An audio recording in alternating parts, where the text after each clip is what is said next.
চড়ুই একটা অতি সাধারণ ছোট্ট পাখি। তবে ইতিহাসে চায়নায় এই চড়ুই পাখির কারণেই প্রায় 4 কোটি লোক মারা যায়। কিন্তু কিভাবে? আমরা জানি ঘাসকে খায় পোকা, পোকাকে খায় ব্যাঙ, ব্যাঙকে খায় সাপ, আবার সাপকে খায় ঈগল। এটাই প্রকৃতির সাধারণ নিয়ম। এর মধ্যে একটুও যদি তার জায়গা থেকে সরে যায় তখন পুরো ব্যবস্থাটাই উল্টাপাল্টা হয়ে যেতে পারে, যার পরিণাম হতে পারে খুবই ভয়াবহ। এর অন্যতম উৎকৃষ্ট উদাহরণ চায়না। সময়টা 1958 সাল। ন্যাশনালিস্টদের হারিয়ে ক্ষমতায় আসে চায়নার কমিউনিস্ট দল, যার নেতা ছিল মাও সেতুং। তখন চায়নায় যে পরিমাণ খাদ্য উৎপাদিত হতো তাতে তাদের 65 কোটি মানুষের মোটামুটি চলে যেত। যেহেতু উৎপাদন আর চাহিদা প্রায় একই ছিল, তাই তারা তেমন কোনো ফসল রপ্তানি করতে পারতো না।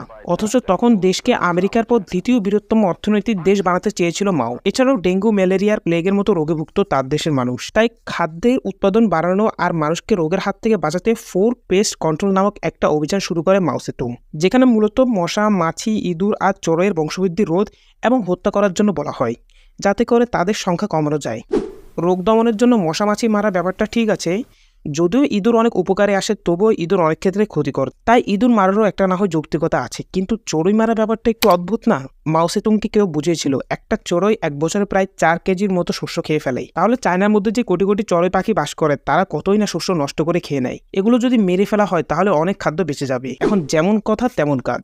লোকজনকে উৎসাহিত করা হয় চড়ুই মারার জন্য, সরকারি ছুটিও দেওয়া হয়। সাধারণ জনগণের পাশাপাশি সেনাবাহিনীকেও এবার মাঠে নামানো হয় মশা, মাছি, ইঁদুর আর চড়ুই মারার জন্য। অনেক চড়ুই পাখি মানুষের বাসার কিনারায় ঘর বাঁধত, তাই তাদেরকে সহজেই মেরে ফেলা যায়, আবার তাদের ডিমও নষ্ট করা যায়। সবাই যখন চড়ুই পাখিকে মারতে চায় তখন চড়ুই পাখি কোথাও বসে একটু জিরিয়ে নেওয়ার সুযোগ পায় না। ফলে একটা সময় যখন এটি মাটিতে পড়ে যায় তখন এটিকে মেরে ফেলাও সহজ। মানুষ রীতিমতো একটা উৎসবমুখর পরিবেশে চড়ুই পাখিকে মারার খেলায় মেতে ওঠে, যার প্রথম দিনে কয়েক লাখ এবং 1 বছরে কয়েকশো কোটি চড়ুই পাখি মারা হয়। অল্প সময় চায়না থেকে চড়ুই পাখি প্রায় বিলুপ্ত হয়ে যায়, কিন্তু মানুষের যে পাখি মারার নেশা তা যেন কাটছিলই না।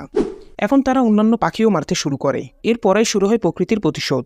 বাস্তুতন্ত্রের নিয়ম অনুসারে যদি পরিবেশ থেকে কোনো একটা জীব হঠাৎই চলে যায়, অথবা বাইরে থেকে কোনো একটা জীব হঠাৎ পরিবেশে চলে আসে, তখন বাস্তুতন্ত্রের নিয়মটাই উল্টাপাল্টা হয়ে যেতে পারে। চায়নায় যেহেতু অল্প সময়ের মধ্যে মানুষজন অনেকগুলো পাখি, বিশেষ করে চড়ুই মেরে ফেলে, তখন পোকামাকড়ের সংখ্যাও হঠাৎ বৃদ্ধি পেয়ে যায়।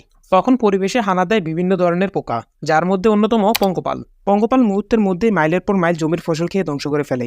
তাই এবার শুরু হয় দুর্ভিক্ষ। মানুষজন খাবারের অভাবে গাছের পাতা এবং মাটি পর্যন্ত খেতে শুরু করে। 65 কোটি মানুষের দেশে 4 কোটি মানুষই দুর্ভিক্ষে মারা যায়। পরবর্তীতে অবস্থা খারাপ দেখে চড়ুই মারার সিদ্ধান্তকে বাতিল করা হলেও ক্ষতি যা হওয়ার তা আগেই হয়ে গেছে।